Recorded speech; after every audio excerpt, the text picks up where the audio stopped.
Bueno, ahora que tenemos todas las ecuaciones de los elementos en coordenadas globales, vamos a proceder al ensamblado de las ecuaciones, ¿sí? Esta es una operación muy importante que lo que hace es poner en un sistema único de ecuaciones las contribuciones de cada miembro a cada una de las ecuaciones. Y el proceso se llama ensamblado de los miembros y se puede interpretar físicamente como volver a conectarlos, a poner los pernos en la junta de la armadura.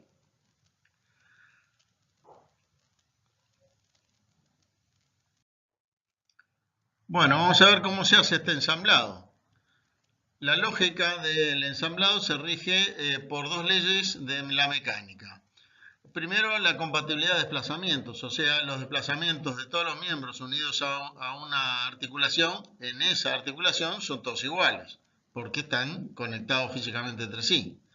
Segundo, el equilibrio de fuerzas, que dice que la suma de las fuerzas internas ejercidas por todos los miembros sobre la articulación equilibra la fuerza externa que es aplicada a la articulación. Eso es simplemente por un diagrama de cuerpo libre de la articulación. ¿Sí? Y porque estamos hablando de estática, así que la suma de fuerzas tiene que ser cero porque no tenemos aceleración. Eh, bueno, la primera regla, como decía, físicamente es obvia, porque si volvemos a conectar las barras, se tienen que mover todas juntas en una articulación. Y la segunda es haciendo el diagrama de cuerpo libre de la articulación. Este, enseguida la podemos visualizar, pero hay que tener cuidado en distinguir las fuerzas externas e internas y sus signos, porque si no vamos a errarle en algún signo en la ecuación. A continuación vamos a ver un ejemplo de equilibrio de fuerzas en la articulación 3. Bueno, acá tenemos el diagrama de cuerpo libre de la articulación en la figura superior, donde F3 es la fuerza externa aplicada sobre la articulación y las fuerzas internas de las barras F3 supra 2, o sea, la fuerza interna en el nodo 3 de la barra 2 y F3 supra 3, o sea, la fuerza interna en el nodo 3 del miembro número 3. Esas fuerzas son aplicadas por la articulación sobre los miembros, ¿sí? Así que las fuerzas aplicadas por los miembros sobre la articulación son menos esas fuerzas, menos F supra 2 y menos F sobre 3. ¿Sí? Estas fuerzas actúan en la dirección que se muestra acá, en la parte, en la figura A, si los miembros están en tensión, ¿verdad?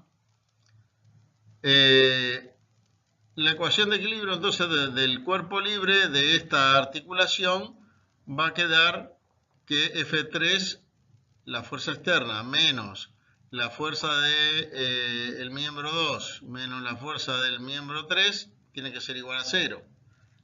O bien, pasando para el lado derecho las dos fuerzas de miembros, nos queda que F3, la fuerza externa es igual a la suma de las fuerzas internas de ambos miembros. Esta ecuación que es vectorial se puede descomponer en ecuaciones para sus componentes y nos queda entonces que la componente X de la fuerza externa es la suma de las componentes X de las fuerzas de los dos miembros conectados en esa articulación y la componente Y de la fuerza también tiene una ecuación similar. Aplicando las reglas en la articulación 3 nos queda entonces, la regla 1 nos dice que las componentes UX3 en el nodo 2, en el nodo 3, perdón, las componentes del miembro 2 y del miembro 3 en dirección X del desplazamiento son iguales y también las componentes en dirección Y. Para ambos miembros son iguales las componentes de estos desplazamientos. Y según la regla 2, la componente Fx3, la fuerza externa aplicada, va a ser la suma de fx3 supra 2 más fx3 supra 3 y que también es igual a la suma de fx3 supra 1 más supra 2 más supra 3. Y lo mismo para las componentes y.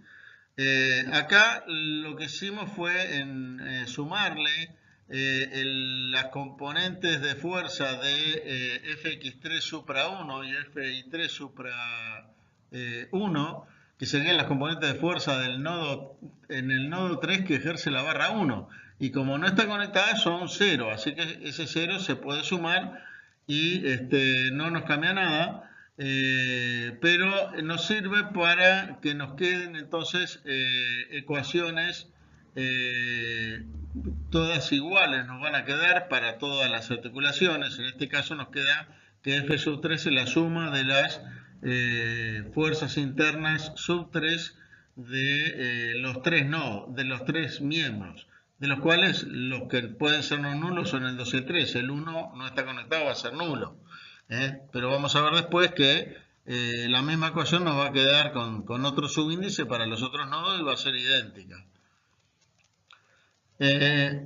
Ampliando entonces los vectores para incluir las fuerzas en todas las articulaciones, si ponemos esta ecuación, la correspondiente al nodo 1, al nodo 2 y al nodo 3, en vectores nos queda que el vector de fuerzas externas es el vector de fuerzas del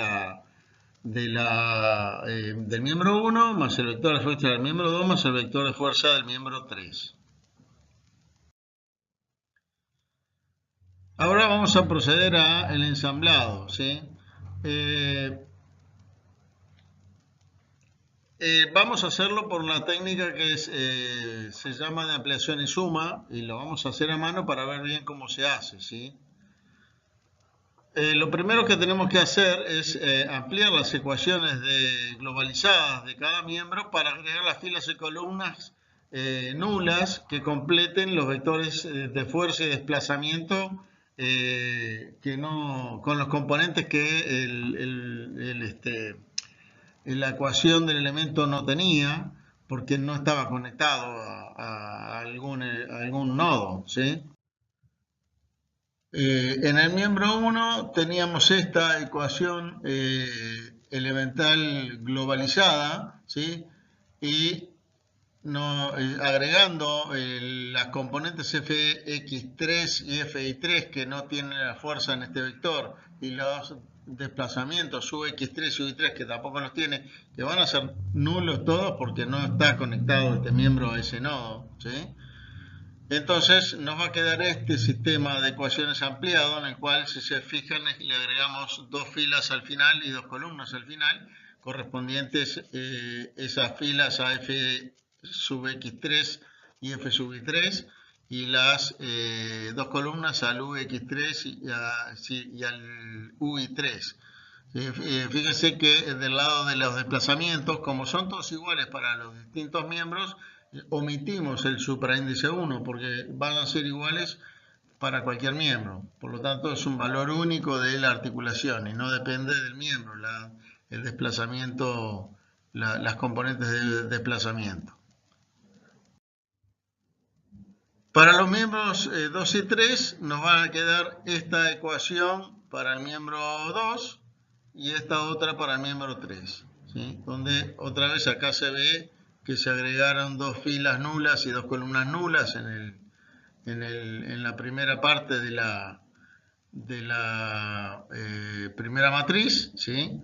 Correspondiente a el nodo 1 que no estaba en el miembro 2, y en la matriz de abajo se agregan en el medio dos filas y columnas nulas correspondientes a los grados de libertad del nodo 2 que no estaba conectado al miembro 3.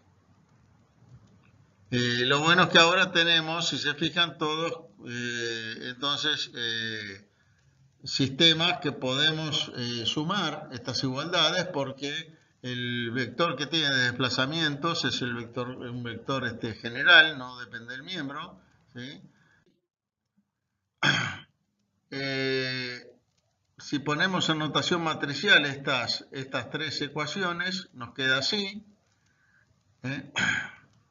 Y sustituyendo entonces en la segunda regla, tenemos que F era la suma de F1 más F2 más F supera 3, pero como F1 es K1 por U, F2 es K2 por U y F3 es K3 por U, nos queda acá tomando factor común U, la suma de K supra 1, supra 2 y supra 3 por U, y le vamos a llamar K por U, ¿sí?